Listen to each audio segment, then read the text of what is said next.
ఇది ఒక private person Mukunda Pandey అన్న వ్యక్తి ఇక్కడ కన్స్ట్రక్షన్ చేసుకున్న ఒక ప్రైవేట్ ల్యాండ్ లో కన్స్ట్రక్షన్ చేసుకున్నారు.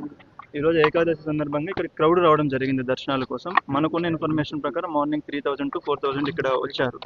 సో ఆ టైంలో ఏంటంటే మనకి స్టెప్స్ ఏవైతే ఉన్నాయో ఎంట్రీ దగ్గర ఒకే ఎంట్రీ ఒకే ఎగ్జిట్ వాడడం వలన స్టెప్స్ ఏవైతే ఉన్నాయో ఆ స్టెప్స్ కి రైట్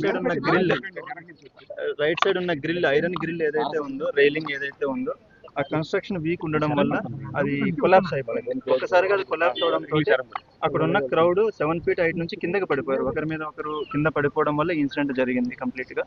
ఇందులో వీళ్ళు కన్స్ట్రక్షన్ కి పర్మిషన్స్ తీసుకోలేదు. అండ్ మనకి ఈ రోజు బందోబస్తు అవసరం ఉంటుంది, మాకు క్రౌడ్ వస్తారన్న ఇన్ఫర్మేషన్ కూడా బేసిక్ ఇన్ఫర్మేషన్ కానీ ఇవ్వడం కానీ పోలీస్ స్టేషన్ కూడా చేయలేదు. బట్ మనకి ఎప్పుడైతే ఇన్ఫర్మేషన్ వచ్చిందో వెంటనే ఇక్కడికి రష్ చేశారు లోకల్ పోలీస్ ఇక్కడికి రష్ చేశారు. టోటల్గా మనకు 9 మంది చనిపోవడం జరిగింది. 8 మంది మహిళలు చనిపోయారు. ఒక అబ్బాయి 11-12 years అబ్బాయి చనిపోయారు. ఇద్దరు క్రిటికల్ కండిషన్లో ఉన్నారు. ఒక అరౌండ్ 15 మెంబర్స్కి వెరీ మైనర్ ఇంజురీస్, చాలా చిన్న ఇంజురీస్ తగిలి వాళ్ళకి ఈవినింగ్ వరకు వాళ్ళు డిశ్చార్జ్ కూడా అయిపోతారు. ఆల్ ఆర్ స్టేబుల్గా ఉన్నారు. అందరినీ ఇప్పుడు మన మినిస్టర్ గారు, లోకల్ ఎమ్మెల్యే గారు, కలెక్టర్ గారు, నేను అందరం వెళ్ళి చూసి రావడం జరిగింది. So situation is totally under control ఉంది. దీనికి ఎవరైతే రెస్పాన్సిబుల్ ఉన్నారో వీళ్ళందరినీ కూడా మనం ఫిక్సప్ చేయడం జరుగుతుంది. కేసులు ఏమైనా నమోదు చేశారా? కేసెస్ రిజిస్టర్ చేస్తాం.